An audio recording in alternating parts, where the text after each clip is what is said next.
Hello my intelligent friends, welcome to Mora academy.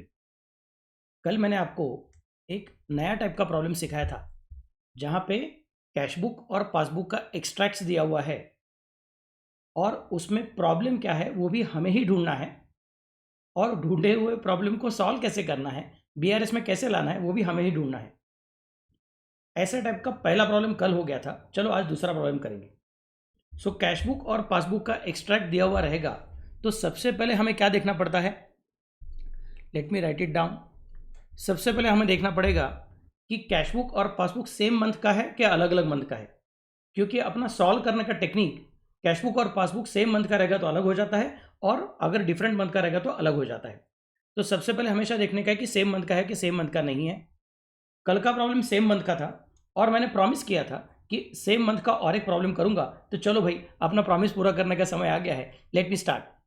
इस problem में क्या बोल के रखा है, in the books of so and so and so cash book bank column only. उन्होंने ऊपर बोल के रखा है prepare bank reconciliation statement as on 31 October 2018।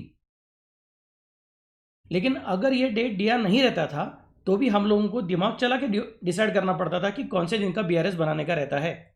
So cash book कौन से मंथ का दिया है, 2018 अक्टूबर का दिया हुआ है और पासबुक भी किसका दिया है, 2018 अक्टूबर का दिया है। इसका मतलब वो सेम मंथ का है। सेम मंथ का रहेगा तो always reconcile the closing balance. I repeat, same month का रहेगा तो always reconcile the closing balance. और प्रॉब्लम ने भी अपने को वही बोला हुआ है कि BRS is to be prepared on 31 October 2018, मतलब अक्टूबर का लास्ट डेट जो रहेगा वो क्लोजिंग बैलेंस अपने को कंसिडर करने का है और उसको पासबुक के अक्टूबर के लास्ट डेट क्लोजिंग बैलेंस के साथ मैच करने का है। सो closing balance of cash book should be match with the closing balance of passbook. ये बेसिक रिक्वायरमेंट है। Okay, so I can specify पहला रूल, अगर दोनों सेम मंथ के रहेंगे,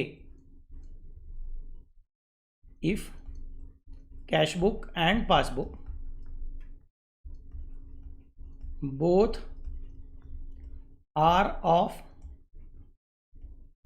same month, then reconcile the closing balance। Opening balance को अपने को रिकंसाइल करने का जरूरत नहीं है, लेकिन always check whether the opening balance is of the same amount and on the opposite side. Then first step is check the opening balance, is it of the same amount and on opposite side। अगर वो same amount का रहेगा और वो opposite side का रहेगा तो फिर हमें बीआरएस बनाने के वक्त ओपनिंग बैलेंस का चिंता करने की जरूरत नहीं है, क्योंकि ऑलरेडी टैली है। मतलब क्लोजिंग बैलेंस में जो डिफरेंस आ रहा है उसका कारण ओपनिंग बैलेंस नहीं है। सर लेकिन अगर वो टैली नहीं रहेगा तो क्या करने का, फिर वो भी अपने बीआरएस में आने वाला रहेगा। अगर वो टैली हो गया रहेगा तो बीआरएस के अंदर वो नहीं आएगा। ऐड करने के लिए, लेस करने के लिए उसका चिंता करने की जरूरत नहीं है। हाँ, लेकिन अगर वो टैली नहीं हुआ, अमाउंट सेम नहीं है, सर साइड अपोजिट है लेकिन अमाउंट सेम नहीं है, तो फिर डिफरेंस ढूंढना पड़ेगा और डिफरेंस को अपने को बीआरएस में ऐड नहीं तो लेस करना पड़ेगा। सर अमाउंट सेम है लेकिन साइड भी सेम ही आ गया है, मैं बोलूँगा फिर से बार डिफरेंस ढूंढना पड़ेगा और डिफरेंस के ऊपर का जो भी कुछ अमाउंट है वो बीआरएस में ऐड नहीं तो लेस करना पड़ेगा। लेकिन सर अमाउंट भी सेम है और साइड बराबर से अपोजिट आ चुका है तो चिंता करने की जरूरत नहीं है, मतलब बीआरएस में ऐड नहीं तो लेस करते वक्त ओपनिंग बैलेंस को चिंता करने की जरूरत नहीं है। थर्ड पॉइंट, उसके बाद में क्या करना करता है, tick mark receipt deposit and payment withdrawal. Tick mark same items, ऐसा लिखता हूं पहले, tick mark same items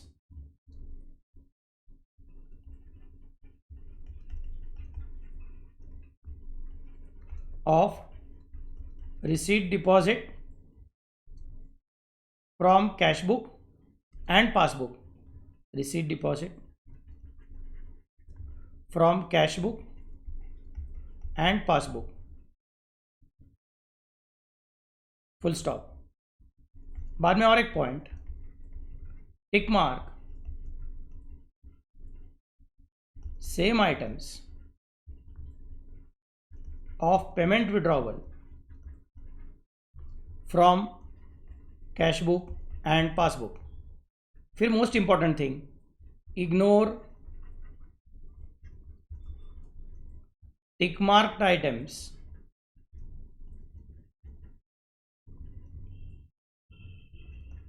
balance items in BRS. Balance items are to be considered in BRS. So these are the basic rules to be considered when cash book and passbook is given for the same month.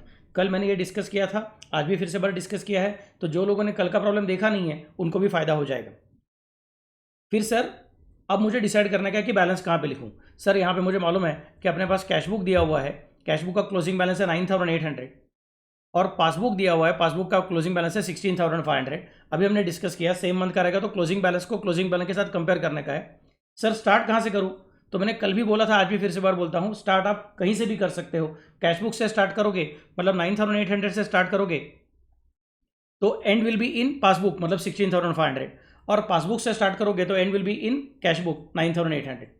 कल का problem solve करते वक्त मैंने cash book से start करके passbook में कैसे जाने का वो सिखाया था। तो आज के प्रॉब्लम के लिए चलो थोड़ा सा वैरायटी चेंज करता हूँ, यहाँ पे मैं पासबुक से स्टार्ट करता हूँ और कैश बुक में पहुँच जाता हूँ। आप कैसे भी कर सकते हो, that's not a problem. You can go from cash book to passbook और from passbook to cash book, marks कटने वाले नहीं है। If the problem is silent कि कहाँ से कहाँ पे जाना है और ऐसे टाइप का प्रॉब्लम रहेगा, कैश बुक का एक्सट्रैक्ट दिया है और पासबुक का एक्सट्रैक्ट दिया हुआ है, तो in that case you are at your own choice. आप खुद डिसाइड कर सकते हो, आप खुद तय कर सकते हो कि मुझे कैश बुक से स्टार्ट करके पासबुक में जाना है कि पासबुक से स्टार्ट करके कैश बुक में जाना है। मैंने एक टेक्निक कल सिखाया था, चलो आज टेक्निक दूसरा वाला सिखा देता हूँ, पासबुक से कैश बुक में कैसे जाना है। ओके, तो I am not going to start from 9800, I am going to start from 16500। Sir ये 16500 पासबुक में डेबिट साइड में दिख रहा है, तो हमको याद है आपने हमको क्या सिखाया था कि ऊपर BRS रहता है 15 से 16 लाइन और नीचे अपना वर्किंग नोट रहता है। वर्किंग नोट में हम लोग पेज को फोल्ड करते हैं, लेफ्ट हैंड साइड में cash book, right hand side में पासबुक। कैश बुक के अंदर 2 कॉलम रहते हैं, रिसीट डिपॉजिट पेमेंट विड्रॉल, और पासबुक के अंदर 2 कॉलम रहते हैं, पेमेंट विड्रॉल रिसीट डिपॉजिट। तो सर मैं अभी पासबुक में जा रहा हूँ और पासबुक में ये डेबिट साइड में लिखा है 16500, मतलब मैं पासबुक में जाता हूँ और डेबिट साइड में लिखता हूँ 16500। लेकिन सर आप देखो ना, यहाँ पे लगता है आपने कुछ तो गड़बड़ कर दिया। आपने यहाँ पे बैलेंस डेबिट साइड में नहीं लिखा है, आपने पासबुक में बैलेंस क्रेडिट साइड में लिखा हुआ है। लगता है आपका कुछ गड़बड़ हो गया है। नहीं मेरे बच्चे, मेरा गड़बड़ नहीं हुआ है, एकदम सिंपल लॉजिक है कि आप जो ये बैलेंस देख रहे हो 16500, ये कौन सा बैलेंस है? क्लोजिंग बैलेंस है। लेजर के चैप्टर से हम लोग सीखते आ रहे हैं कि लेजर अकाउंट के जो बैलेंसेस रहते हैं वो बिल्कुल हमारी तरह रहते हैं। हम कैसे रहते हैं? ओपनिंग मतलब सीधे साधे रहते हैं, क्लोजिंग मतलब उल्टे पुल्टे रहते हैं। तो ये 16500 क्लोजिंग बैलेंस है, मतलब वो उल्टा पुल्टा है। अगर वो डेबिट साइड में आया है मतलब वो बेसिकली क्रेडिट बैलेंस है, क्योंकि total of credit side is heavy as compare to debit side. That means this balance of 16500 is representing excess of credit over debit. ये क्या दिखाता है कि क्रेडिट साइड डेबिट के मुकाबले कितने से ज़्यादा है वो दिखाता है, मतलब वो क्रेडिट बैलेंस है। ओपनिंग मतलब सीधा साधा, क्लोजिंग मतलब उल्टा पुल्टा।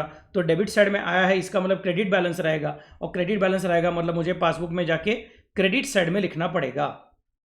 सो क्रेडिट साइड में लिख दिया 16500। फिर अपना बचपन का रूल है, अगर कोई भूल गया रहेगा तो फिर से बार फटाफट से दिखा देता हूँ। बचपन का रूल क्या कहता है अपना कि जो साइड बैलेंस वो side minus sign, opposite side plus sign, passbook plus तो कैश बुक माइनस, एक साइड माइनस तो दूसरा side plus. This is how the basic things are required to be considered. Clear all of you? So ये अपना basic requirement पूरा हो गया कि कैश बुक और पासबुक में हम लोग ने बैलेंस लिख के हो गया और साइन करके हो गया। अब टेक्निक तो बहुत ईजी है, जो जो आइटम्स पासबुक में रिसीट डिपॉजिट साइड में आएंगे वो सब अपने को मेन आंसर में माइनस करने पड़ेंगे। जो पासबुक में पेमेंट विड्रॉल साइड में आएंगे वो सब अपने को मेन आंसर में ऐड करने पड़ेंगे, और कैश बुक में पेमेंट विड्रॉल रहेगा तो उसको माइनस करना पड़ेगा, और रिसीट डिपॉजिट रहेगा उसको अपने को ऐड करना पड़ेगा। टेक्निक एकदम सिंपल है, आंसर तो टैली होना ही है, दैट्स नॉट अ प्रॉब्लम। लेकिन मैं आपको आंसर का टेक्निक भी सिखाऊंगा और आंसर का लॉजिक भी सिखाऊंगा। चलो फिर अभी क्या करना पड़ेगा, हमारा पहला स्टेप पूरा हो चुका है। हमने क्या कर दिया, BRS का स्टेटमेंट बना लिया, ऊपर लिख दिया in the books of businessman, फिर लिख दिया bank reconciliation statement as on 31 October 2018।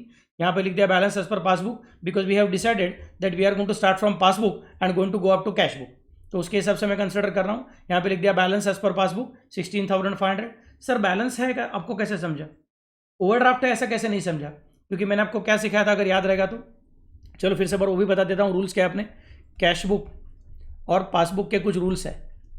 Cash book में अगर सपोज आप बोलोगे वो डेबिट साइड में आ रहा है मतलब वो नॉर्मल बैलेंस रहता है या फिर वो पॉजिटिव बैलेंस रहता है, और कैश बुक में अगर क्रेडिट साइड बोला रहेगा तो वो ओवरड्राफ्ट बैलेंस रहता है और वो निगेटिव बैलेंस रहता है। इन शॉर्ट, अगर प्रॉब्लम कहता है कि cash book is having negative balance या फिर cash book is having overdraft balance, तो फिर वो कहाँ पे लिखने का रहता है? क्रेडिट साइड में लिखने का रहता है। या फिर अगर प्रॉब्लम कहता है कि cash book is having positive balance, cash book is having normal balance, तो वो कहाँ पे लिखने का रहता है? अपने को कैश बुक के डेबिट साइड में लिखने का रहता है। नेक्स्ट पार्ट, अगर पासबुक का रहेगा तो क्या करने का? तो हम बोलेंगे पासबुक में अगर वो डेबिट बैलेंस है तो पासबुक कैश बुक की एग्जैक्टली मिरर इमेज है, मतलब डेबिट बैलेंस है तो वो ओवरड्राफ्ट हो जाएगा या फिर वो निगेटिव बैलेंस रहेगा। In other words, if the problem is telling you कि balance is as per passbook और वो कैसा बैलेंस है? ओवरड्राफ्ट है, या फिर वो कैसा बैलेंस है? निगेटिव है, तो समझ जाने का, लिखने का कहाँ पे? पासबुक में डेबिट साइड में लिखने का। और अगर प्रॉब्लम कहता रहेगा कि नहीं नहीं, हमारा पासबुक का बैलेंस नॉर्मल बैलेंस है या फिर हमारा पासबुक का बैलेंस पॉजिटिव बैलेंस है, तो समझ जाने का कि वो क्रेडिट साइड में लिखने का है। अभी हमने देखा है कि ये क्लोजिंग है, क्लोजिंग मतलब उल्टा पुल्टा रहता है, उल्टा पुल्टा रहता है मतलब ये बेसिकली क्रेडिट बैलेंस है, और ये पासबुक के हिसाब से है। पासबुक और क्रेडिट बैलेंस, इसका मतलब वो नॉर्मल बैलेंस रहेगा, ओवरड्राफ्ट नहीं रहेगा। इसके लिए मैंने यहाँ पे लिख दिया है बैलेंस एज पर पासबुक। मैंने यहाँ पे ओवरड्राफ्ट एज पर पासबुक लिखा हुआ नहीं है। सबको समझा मैं कैसे बोल रहा हूँ? मैंने थियरी में बहुत सारी बार ये सब चीज़ें बताई हुई है और हर एक प्रॉब्लम के शुरुआत में मैं ये सब चीज़ें बता के रखता हूँ। तो please ensure that you are checking all the first 4 lectures of theory of BRS and then you are coming to this part. Okay, चलो देन। तो यहाँ पे लिख दिया मैंने बैलेंस एज पर पासबुक, और फिर अभी चालू करेंगे अपना प्रॉब्लम। अपना स्टेप्स क्या कहता है कि ये सेम मंथ का प्रॉब्लम है। सेम मंथ के प्रॉब्लम की स्पेशलिटी क्या रहती है? अरे सेम मंथ के प्रॉब्लम की स्पेशलिटी रहती है टिक मार्क सेम आइटम्स। फिर जिसको टिक मार्क कर दिया है उसको सबको भूल जाओ, और जिसको टिक मार्क करने का बाकी रह गया उसको अपने को BRS में लेना पड़ेगा। So what I am going to do, I am going to consider cash book का receipt deposit side with that of the passbook का रिसीट डिपॉजिट साइड। अगर दोनों सेम लिखेंगे तो फिर इन दैट केस में उसको टिक मार्क करूंगा। सर सेम दिखना मतलब क्या है? नंबर 1, अपोजिट साइड रहना चाहिए। नंबर 2, नाम सेम रहना चाहिए। नंबर 3, अमाउंट भी सेम रहना चाहिए। डेट सेम नहीं रहेगा तो भी चलेगा। आई एम रिपीटिंग अगेन, अगर तारीख सेम नहीं रहेगी तो भी चलेगी, तारीख अलग अलग रहेगी तो भी चलेगी। क्यों तारीख अलग चलती है? क्योंकि हमको पता है कि वो RBI का जो क्लियरिंग हाउस का सिस्टम है, उस सिस्टम में जनरली सेम सर्कल में अगर चेक्स रहेंगे, बैंक्स रहेंगी, तो भी कम से कम 3 दिन का टाइम लग सकता है, 3 दिन का समय लग सकता है। इसके लिए कैशबुक में एंट्री कभी एक जल्दी आ सकती है और पासबुक में एंट्री लेट आ सकती है। कभी कभार पासबुक में एंट्री पहले आएगी, कैशबुक में एंट्री बाद में आएगी। तो समय का डिफरेंस पॉसिबल है, लेकिन नाम और अमाउंट का डिफरेंस नहीं आना चाहिए। नाम और अमाउंट मैच हो गया तो समझ जाने का वो सेम आइटम है। तो चलो फिर चेक कंसिडर करता हूँ। सबसे पहले कौन है? बैलेंस 10,000, और यहाँ पे भी बैलेंस है 10,000, तो मतलब मुझे पता चल गया कि उनके बैलेंस में कुछ भी गड़बड़ नहीं है। तो BRS का जब मैं एडलेस का स्टेटमेंट बनाऊंगा तो उसके अंदर opening balance is not going to cause any trouble, it is not going to get added, not going to get deducted, because it is exactly same. Amount same है, नाम सेम है, और साइड एक्जैक्टली अपोजिट है, मतलब वो same item हो गया। Same item रहेगा तो उसको BRS में आने की जरूरत नहीं है। नेक्स्ट पार्ट कौन है? अपमा 5,000, अपूर्व 6,000, ओमकार 3,000, सुनील 4,000। ये 4 लोग हैं, अपमा, अपूर्व, ओमकार, सुनील। मेरे ख्याल से यहाँ पे अपूर्व मिल गया है। अपूर्व का अमाउंट कितना था? उधर 6,000 था, तो आई कंसिडर ओके। अपूर्व से आपको टिक मार्क कर दो क्योंकि वो मिल चुका है अपने को, अपूर्व मिल गया है। ओमकार और सुनील, मेरे ख्याल से सुनील मिल गया है। सुनील का अमाउंट यहाँ पे कितना है? 4,000 है, तो ग्रेट। सुनील का अमाउंट यहाँ पे भी 4,000 है और सुनील का अमाउंट यहाँ पे भी 4,000 है, मतलब सुनील को टिक मार्क करने से दुनिया की कौन सी भी ताकत हमें रोक नहीं सकती है। लेकिन मेरे ख्याल से अपमा और ओमकार, ये 2 लोग कैशबुक में तो है लेकिन पासबुक में आए हुए नहीं हैं, तो उसको मैं टिक मार्क नहीं करूँगा। सिमिलरली यहाँ पे राजू और स्वानंद, ऐसे 2 लोग हैं जो पासबुक में आए हुए हैं लेकिन कैशबुक में आए हुए नहीं है, तो उसको भी मैं टिक मार्क नहीं करूँगा। क्योंकि टिक मार्क का रूल क्या है? सेम बुक्स रहेंगे, सेम मंथ के बुक्स रहेंगे। Cashbook is also of the same month and passbook is also of the same month, तो सेम आइटम्स को टिक मार्क करने का रहता है। ओके, तो let me consider next point now. अब तेजस देखेंगे, payment withdrawal side of cashbook देखेंगे। Tejas, Anil, bank charges, advertisement, drawings and balance. ठीक है, ये बैलेंस तो अपने को अभी रिकंसाइल करना है, तो इसके बारे में बात नहीं करूंगा। अपने को तेजस, अनिल, बैंक चार्जेस, एडवर्टीजमेंट और ड्राइंग को देखना पड़ेगा। तेजस कितना है? 12,000। मेरे ख्याल से तेजस तेजस तेजस नहीं मिल रहा है, छोड़ दो। अनिल 3,000, अनिल अनिल अनिल 3,000 मिल गया है, तो चलो अनिल को टिक मार्क कर दो। यहाँ पे भी टिक मार्क करूंगा और वहाँ पे भी टिक मार्क करूंगा। बैंक चार्जेस कैशबुक में आ गए हैं लेकिन यहाँ पे आए हुए नहीं है, तो नो प्रॉब्लम, टिक मार्क नहीं करेंगे। एडवर्टीजमेंट 2,000, यहाँ पे एडवर्टीजमेंट 2,000 नहीं मिल रहा है। सर है ना, इधर 2,000 है। अरे लेकिन मेरे राजा, मेरे रानी, उन्होंने यहाँ पे इसका नाम क्या दिया है? इंश्योरेंस प्रीमियम दिया है। मैंने रूल क्या बोला है? नाम भी सेम रहना चाहिए, अमाउंट भी सेम रहनी चाहिए और साइड अपोजिट रहनी चाहिए। ये रहेगा तो वो सेम आइटम है। डेट सेम नहीं रहेगी तो भी चलेगा, बट नाम और अमाउंट सेम रहनी चाहिए और साइड अपोजिट रहनी चाहिए। तो इसका नाम इंश्योरेंस प्रीमियम है, उसका नाम एडवर्टीजमेंट है, नाम मैच नहीं हुआ मतलब सेम आइटम नहीं है। बाद में ड्राइंग्स 1000 है और यहाँ पे भी ड्राइंग्स 1000 है, तो जो सेम है उसको टिक मार्क कर दिया। अब यहाँ पे कौन बाकी रह गया? तेजस बाकी है, बैंक चार्जेस बाकी है, एडवर्टीजमेंट बाकी है, 3 लोग बाकी है।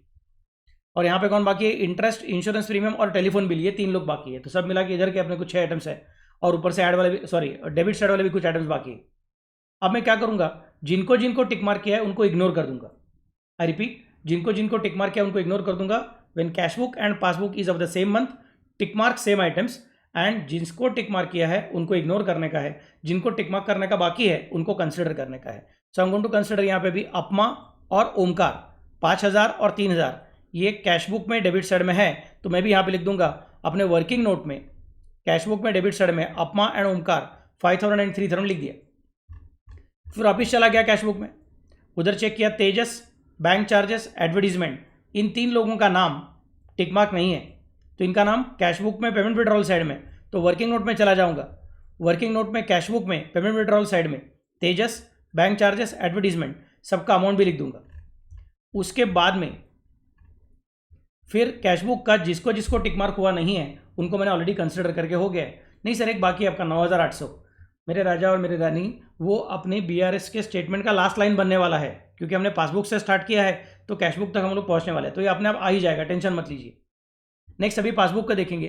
पासबुक में डेबिट साइड में इंटरेस्ट, इंश्योरेंस प्रीमियम और टेलीफोन बिल, ये लोगों को टिक मार्क किया हुआ नहीं है, तो मैं यहाँ पे आ जाऊँगा वर्किंग नोट में, और वर्किंग नोट में पासबुक में interest, insurance premium, telephone bill, इन तीनों को ऐड कर दूंगा। 500, 2000 एंड 2000, काम खत्म। उसके बाद में आएगा अगला पॉइंट क्रेडिट साइड में, राजू एंड स्वानंद 2000 एंड 3000, इन दोनों को मुझे रिसीट डिपॉजिट साइड पासबुक में दिख रहा है, यहाँ पे टिक मार्क किया हुआ नहीं है, तो इनको मैं वर्किंग नोट में लेके जाऊंगा। पासबुक में रिसीट डिपॉजिट साइड में राजू एंड स्वानंद, उनका नाम भी लिख दिया, अमाउंट भी लिख दिया। अब अगर आपको टेक्निक पता रहेगी तो आपको आंसर मिल गया है, क्या करना है क्या नहीं करना है, किसको ऐड करना है किसको लेस करना है, वो तो सामने सामने रेडी है। लेकिन अगर किसी को चाहिए कि सर इसका लॉजिक बताओ, मैं बोलूँगा ठीक है। फिर कैश बुक में देखो अपमा और ओमकार का नाम रिसीट डिपॉजिट साइड में आ चुका है, लेकिन पासबुक में रिसीट डिपॉजिट साइड में उनका नाम नहीं आया है, अपमा एंड ओमकार का। उसका मतलब क्या हुआ रहेगा, अपमा ने, ओमकार ने शायद हमारे बिजनेस में ऑफिस में आके अकाउंटेंट के पास चेक दिया रहेगा, अकाउंटेंट ने उस चेक को पेन स्लिप भर के बैंक में भर दिया रहेगा, और फिर से ऑफिस में आके चुपचाप से कैश बुक में एंट्री किया रहेगा, अपमा का चेक आ गया, ओमकार का चेक आ गया, पासबुक में बैंक में डिपॉजिट कर दिया है तो कैश बुक में एंट्री कर दिया। ऐसा कौन सोच रहा है? अपना अकाउंटेंट खुद सोच रहा है। फिर उधर जो बैंक मैनेजर रहेगा जहाँ पे अपने अकाउंटेंट ने चेक दिए हैं, वो बैंक मैनेजर उनको स्कैन करेगा और बाद में उसको आरबीआई क्लियरिंग हाउस के पास भेजेगा। फिर आरबीआई का क्लियरिंग हाउस उसको आगे चल के सामने वाले बैंक के पास भेजेगा, अपमा का बैंक, ओमकार का बैंक जो जहाँ पे रहेगा वो। फिर उधर का मैनेजर चेक करेगा कि सिग्नेचर बराबर है क्या, अमाउंट मैच हो रहा है क्या, डेट बराबर है क्या, सब बराबर रहेगा तो इन दैट केस वो चेक क्लियर हो गया। ऐसा किसको बोलेगा? आरबीआई के क्लियरिंग हाउस को। और आरबीआई का क्लियरिंग हाउस हमको कब बोलेगा? पैसा आ गया, उसके बाद में अपना बैंक मैनेजर एंट्री करेगा। तो शायद ये प्रोसेस पूरा होने को टाइम लग रहा है, इसकी वजह से क्या गड़बड़ हो गई है, एंट्री कैश बुक में आ चुकी है लेकिन पासबुक में आई हुई नहीं है। मतलब इन दोनों का नाम क्या रहेगा? इन दोनों का नाम रहेगा checks deposited but not clear.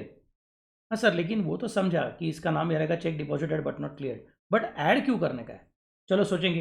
मैंने आपको क्या बोला है, जहाँ पे जाना है उसके जैसा बिहेव करना है।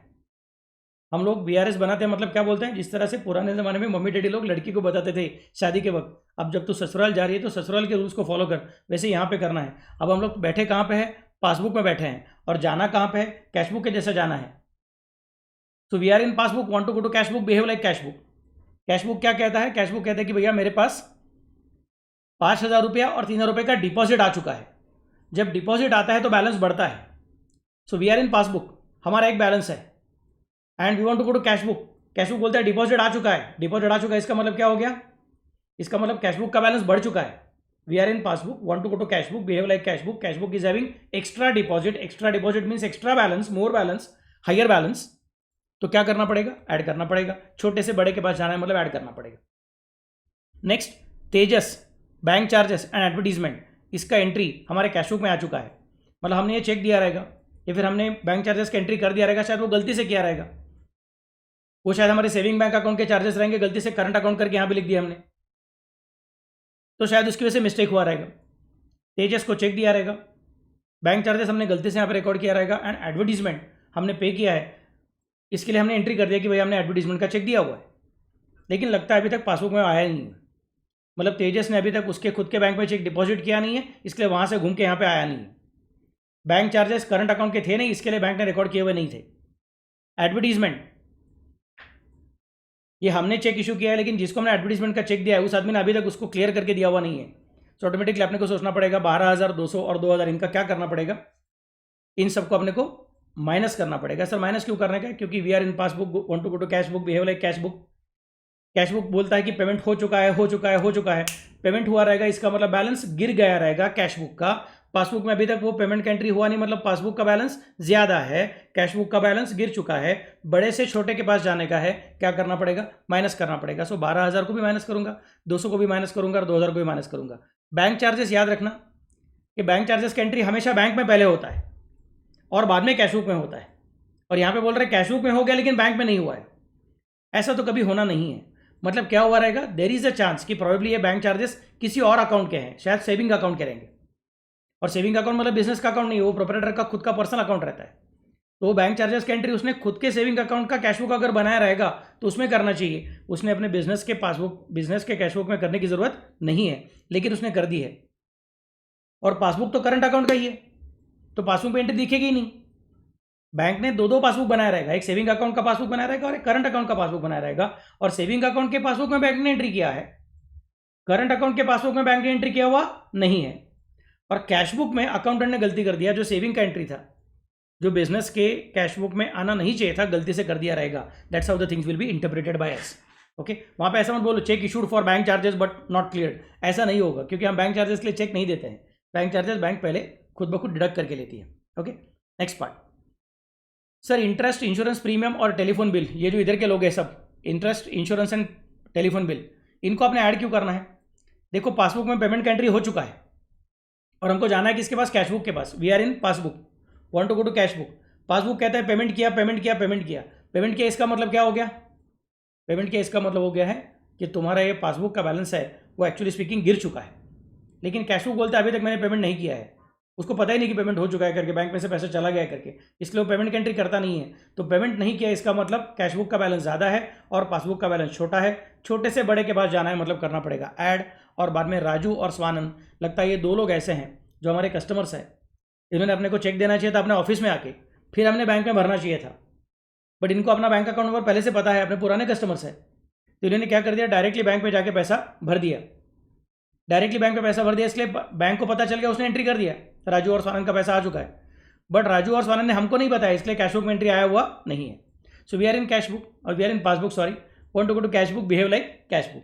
Cash book is having no entry for receipt, मतलब कैश बुक का बैलेंस कम है, and passbook is having entry for receipt, मतलब पासबुक का बैलेंस ज्यादा है। We are in passbook, want to go to cash book, behave like cash book. तो क्या करना पड़ेगा आपको, ज़्यादा बैलेंस से लेकर आपको छोटे बैलेंस के पास जाना है, तो इसका मतलब अपने को माइनस करना पड़ेगा। सो 2,000 और 3,000 को माइनस करना पड़ेगा। चलो फिर फटाफट से इसका नरेशन लिखना चालू करेंगे। बैलेंस एज पर पासबुक लिख दिया है।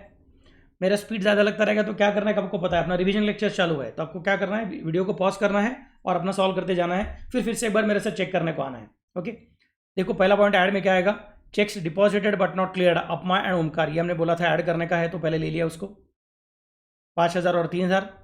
बाद में ऐड करने का है interest, insurance premium and telephone bill, तो लिख दूंगा interest charge by the bank unrecorded in cash book, insurance premium paid by the bank unrecorded in cash book, and telephone bill paid by the bank unrecorded in cash book. सबका amount लिख दिया, फिर इसका totalling किया। मेरा totalling copy करने का नहीं, खुद का टोटलिंग खुद कीजिए, तो मेरे ख्याल से आंसर आना चाहिए 12,500, और बाद में उसका सब टोटलिंग किया तो आंसर आ गया 29,000। उसके बाद में लेस करना है अपने को, लेस में क्या करना है, तेजस बैंक चार्जेस एडवर्टीजमेंट, तेजस का नाम क्या रखूंगा, checks issued but not presented Tejas, bank charges recorded only in cash book, bank charges recorded only in cash book कितना 200, advertisement paid recorded only in cash book 2000, direct deposit by the bank unrecorded in cash book, उसमें दो लोग हैं, Raju 2000 and Swanand 3000। फिर ये जो less करना है उनका सबका टोटलिंग कर दिया, सब टोटलिंग आया 19,200, 29,000 में से 19,200 हटा दिया तो बच गया कितना 9,800।